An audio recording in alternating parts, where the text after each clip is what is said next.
Assalamualaikum warahmatullahi wabarakatuh. Apa kabar?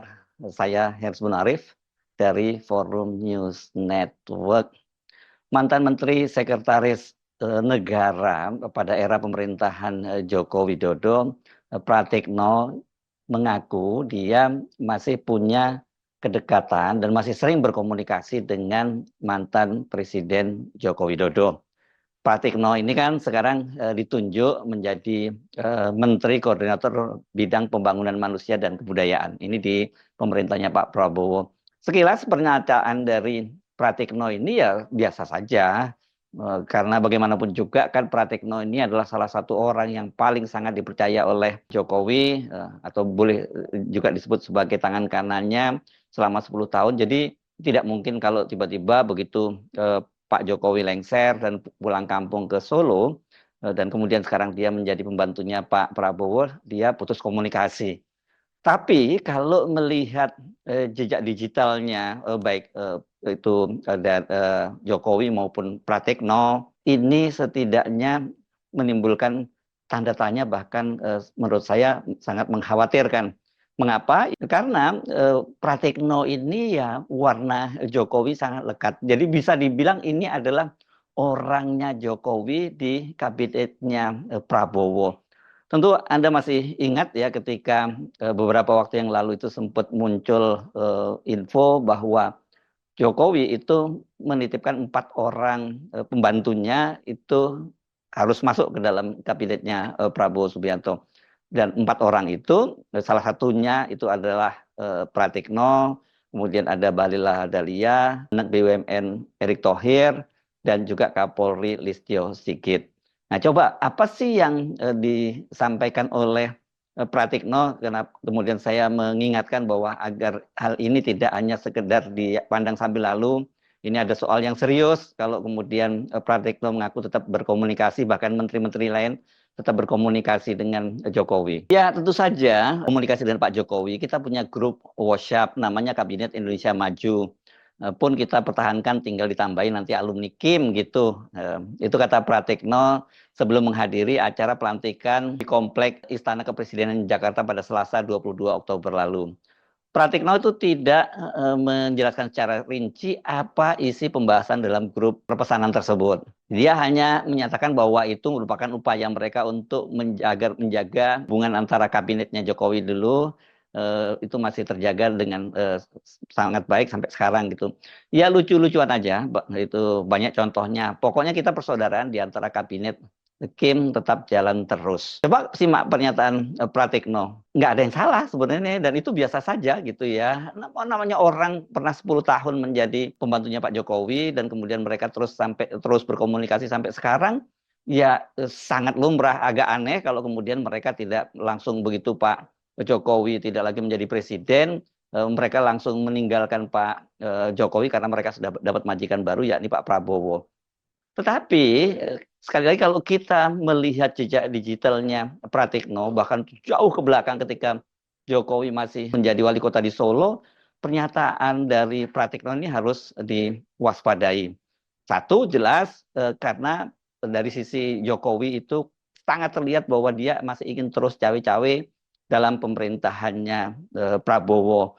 Bahkan sekarang ini kan kabinetnya Prabowo itu disebut Kabinet Prabowo Rasa Mulyono. Ya, ini julukan semacam ini atau olok-olok semacam ini karena dari sekian banyak menteri di kabinet Prabowo itu ada setidaknya 17 orang menteri di era Jokowi yang kembali masuk ke kabinetnya Prabowo, bahkan beberapa di antaranya itu naik kelas. Salah satunya adalah politisi PSI Raja Juli Antoni yang sebelumnya dia menjabat sebagai wakil menteri ATR dan wakil kepala BPN. Sekarang ini dia naik pangkat menjadi Menteri Kehutanan. Ini portofolio yang sangat penting, dan Raja Juli mau tidak mau kita harus menyebutnya ya dia itu asli orangnya Jokowi. Bahkan mungkin bukan hanya orangnya Jokowi, asli ini orangnya anaknya Jokowi. Karena Raja Juli ini adalah Sekjen Partai Solidaritas Indonesia, yang sekarang ini ketua umumnya adalah Kaisang Pangarep, putra Jokowi. Jadi ya kita bisa memastikan bagaimana mungkin orang seperti Raja Juli yang tidak punya latar belakang apapun tentang kehutanan, tiba-tiba itu kemudian ditunjuk menjadi Menteri Kehutanan di eranya Prabowo. Ada deal apa? Dipastikan karena ini titipan dari Jokowi. Nah, itu dari sisi Jokowi itu tetap ada intensi terus untuk cawe-cawe, bahkan sejauh ini nampaknya dia cukup berhasil soal itu. Nah, bagaimana dengan Pratikno? Pratikno ini ya, ini bukan sekedar menteri biasa. Anda jangan terkecoh dengan penampilannya Pak Pratikno yang memang sangat sederhana. Kan seperti diakui juga oleh Pak Pratikno, ini saya membaca wawancaranya di Kompas pada waktu tidak lama setelah Jokowi terpilih, ya ini pada tahun 2014. Pratikno itu mengaku bahwa dia anak desa di sebuah desa di Bojonegoro, Jawa Timur, dan tapi kemudian dia mengenyam pendidikan yang tinggi karena keuletan dia, dan pada waktu itu mimpinya katanya dia ya hanya ingin menjadi camat. Dan kenapa? Karena alasannya karena camat itu adalah tokoh yang sangat dihormati di kampung halamannya. Karena itu kemudian dia mengambil Fakultas Ilmu Sosial dan Politik di Universitas Gadjah Mada ketika dia melanjutkan kuliahnya di Jogja. Nah, rupanya perpindahan dari Pratikno ke Jogja itu membawa keberuntungan yang luar biasa buat dia, karena dia kemudian kan terpilih menjadi rektor UGM, dan dia kemudian itu berkenalan dengan Jokowi itu sejak masih di Solo, sejak tahun 2005 ketika Jokowi terpilih menjadi wali kota Solo. Jadi ini kalau soal Pratikno, jangan dilihat bahwa dia hanya pernah menjadi menterinya Pak Jokowi selama 2 periode, tapi dia punya jejak perjalanan yang sangat panjang.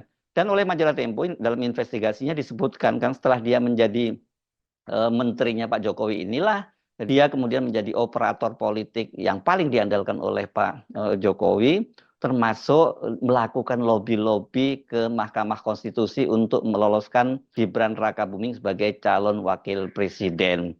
Kalau selama ini kan yang muncul ke permukaan operasi-operasi di Mahkamah Konstitusi yang meloloskan Gibran sehingga dia memenuhi syarat maju menjadi calon wakil presiden pada Pilpres 2024 kemarin, itu kan yang paling banyak disalahkan adalah Anwar Usman.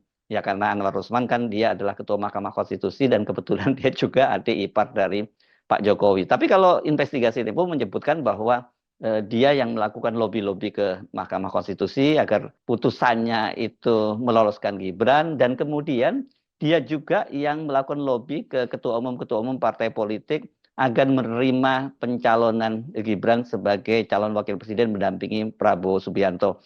Sebelum nama Gibran muncul, ini kan banyak ketua-ketua umum parpol yang ingin mendampingi Prabowo Subianto sebagai calon wakil presiden. Yang paling terlihat kan pada waktu itu ada nama Zulkifli Hasan, dan kemudian juga nama Ketua Umum Partai Golkar Erlangga Hartarto.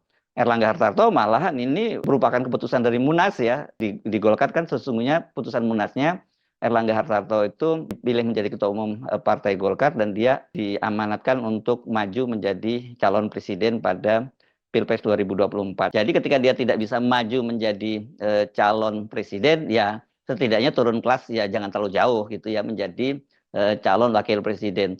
Tetapi ketika kemudian Gibran itu maju menjadi calon wakil presiden, semua ketua umum partai politik itu mundur satu persatu, dan itu antara lain itu juga berkat dari lobby-lobby yang dilakukan oleh Pratikno.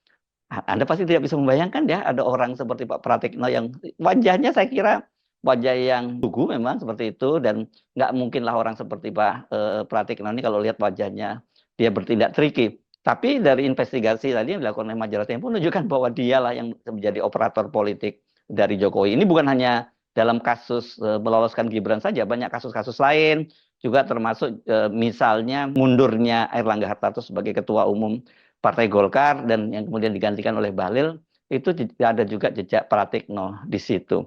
Dari sini saja kita sudah mulai dapat gambaran ini nggak boleh dianggap main-main ya, ketika Pratikno itu menyatakan bahwa dia masih berkomunikasi dengan Pak Jokowi. Ini bukan sekedar komunikasi biasa, tapi bisa jadi ya dia itu menjadi kuda Troya dalam kabinetnya Prabowo. Sekarang ini memang posisinya Pratikno itu tidak sekuat ketika masih di bawah pemerintahannya Pak Jokowi. Dia langsung melekat langsung ke Pak Jokowi. Tapi tetap saja posisinya ini ya sangat bagus. Dia sejajar dengan ketua umum parpol lain, yakni menjadi Menko di pemerintahnya Prabowo. Pratikno itu menjadi Menko Pembangunan Manusia dan Kebudayaan, dan di bawah koordinasi dari Pratikno itu ada Kementerian Agama, Kementerian Pendidikan Dasar dan Menengah, Kementerian Pendidikan Tinggi, Sains dan Teknologi, Kementerian Kebudayaan, Kementerian Kesehatan, Kementerian Pemberdayaan Perempuan dan Anak-anak, Kementerian Kependudukan, kemudian Kementerian Kependudukan dan Pembangunan Keluarga, BKKBN, dan Kementerian Pemuda dan Olahraga. Nah, kalau ngomong soal Menteri Pemuda dan Olahraga ini kan sekarang yang menjabat sebagai Menteri Pemuda dan Olahraga adalah politikus dari Partai Golkar, Dito Aryo Tejo. Kita perlu menengok lagi ke belakang ya, ketika Dito Aryo Tejo itu masuk ke kabinet menggantikan Zainuddin Amali, pada waktu itu politisi Golkar yang kemudian dia memilih berkonsentrasi menjadi wakil ketua umum PSSI, kan nama Dito yang masuk dan orang banyak terkejut. Bagaimana mungkin Dito ini anak muda yang masih belum begitu banyak dikenal kiprahnya di Golkar, tiba-tiba dipilih menjadi menteri menggantikan Zainuddin Amali. Dan seperti pengakuan dari Erlangga Hartarto, katanya waktu itu banyak yang marah ketika para senior-senior itu kepada Erlangga Hartarto, kenapa kemudian Dito Aryo Tejo yang dipilih menjadi Menteri Pemuda Olahraga menggantikan Zainuddin Amali. Padahal banyak tokoh-tokoh Golkar lain, tokoh senior di Golkar yang juga menginginkan jabatan tersebut. Dito ini yang termasuk disebut sebagai Pratikno Boy gitu ya, karena dia punya kedekatan dengan Pratikno, dan ya dia masuknya ke kabinet itu antara lain juga campur tangan dari Pratikno. Tentu saja belakangan ini muncul juga kan investigasi yang dilakukan oleh wartawan yang tergabung dalam Multatuli Project, dan itu menunjukkan bagaimana Dito ini juga punya hubungan bisnis bersama dengan anak-anak presiden itu dengan Raffi Ahmad. Jadi ya muter-muter di seputar itu saja. Jadi kalau sekarang dia kembali terpilih menjadi Menteri Pemuda dan Olahraga dan tetap jadi representasi Golkar, itu tidak bisa dilepaskan kedekatannya dengan Jokowi dan terutama dengan anak-anaknya. Nah, kembali ke Pratikno tadi.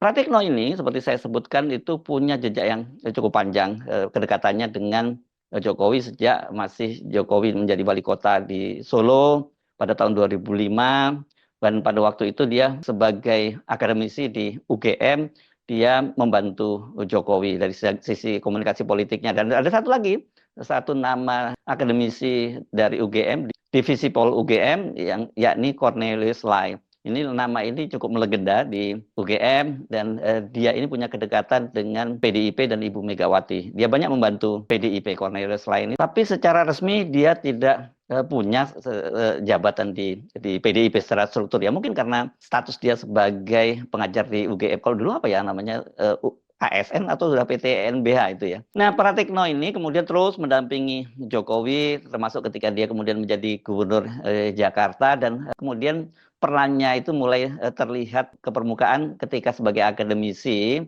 Dia itu bersama dengan Cornelius Lai dan kemudian Andri Novcaniago ini dari FISIP UI Jakarta, itu menjadi tim sinkronisasi tim transisi Jokowi Yusuf Kala. Ini jadi periode pertama dari Jokowi.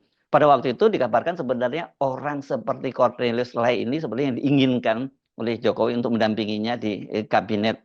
Tetapi pada waktu itu Cornelius Lai ini menolak. Dia memilih lebih tetap berada di kampus dengan terus membantu Jokowi dan PDIP. Ini ketika PDIP dan Jokowi masih hubungannya mesra. Dan kita tahu kan kemudian Andri Novcaniago ini juga masuk menjadi Menteri Kepala Bappenas, dan kemudian Pratikno menjadi Menteri Sekretaris Negara, dan itu berlanjut terus sampai periode yang kedua. Peran mereka ini dulu ya ketika transisi di tim sinkronisasi tim transisi Jokowi itu sangat penting, karena mereka ini adalah orang yang menyatukan semua usulan kelompok kerja tim transisi dan menetapkan langkah prioritas pelaksanaannya sebagai masukan kepada Presiden Jokowi. Dari sini kita mulai paham kan betapa dekatnya Pratikno ini dengan Jokowi. Dan kalau kemudian sekarang dia masuk ke dalam kabinet Prabowo, ya lagi-lagi karena dia ini adalah orang yang dititipkan oleh Jokowi kepada Prabowo. Kalau kemudian dia masih terus berkomunikasi dengan Jokowi yang dia sampaikan tadi dalam bentuk guyon saja, Dan saya nggak yakin kalau itu dalam bentuk guyon. Apakah publik tidak berhak untuk mempertanyakan loyalitasnya Pratikno ini? Dia tetap loyal kepada Jokowi atau kepada Prabowo? Sinyal-sinyal kecil semacam ini yang dia sampaikan tadi terkesan secara sambil lalu, saya kira itu harus tetap tidak bisa dilihat secara sambil lalu. Ada soal yang serius ya. Kenapa? Karena pemerintahannya Prabowo ini kan sekarang sedang melakukan konsolidasi. Masalahnya sangat berat gitu ya. Dan memang terkesan sekali bahwa Prabowo tidak bisa sepenuhnya melangkah mengambil keputusan-keputusan penting sendiri tanpa ada cawe-cawenya dari Jokowi. Jadi kalau masih ada orang-orang seperti Pratikno, bahkan seperti dikatakan oleh Pratikno, itu bukan hanya dia yang terus berkomunikasi dengan Pak Jokowi, ini termasuk menteri-menteri di era Jokowi yang sekarang masuk di Prabowo sangat banyak, ya agak berat kalau gitu Pak Prabowo ini melakukan konsolidasi. Walaupun sebenarnya ada kabar baiknya, ya ini seperti dikatakan oleh adiknya Pak Prabowo, Hasib Joyo Hadikusumo, bahwa dia mendengar dari Pak Prabowo bahwa para menteri, wakil menteri itu akan dievaluasi nantinya setelah 6 bulan. Saya kira orang seperti Pratikno ini, meskipun sekarang posisinya tidak sepenting ketika dia atau sepital ketika dia masih menjadi sekretaris kabinet, ini harusnya termasuk yang harus dievaluasi. Bukan soal profesionalismenya ya, karena dia pernah menjadi menteri sekretaris kabinet selama 2 periode, tetapi soal loyalitas dia kepada Prabowo yang sangat-sangat layak untuk dipertanyakan. Saya Arif dari Forum News Network. Sampai jumpa lagi. Wassalamualaikum warahmatullahi wabarakatuh.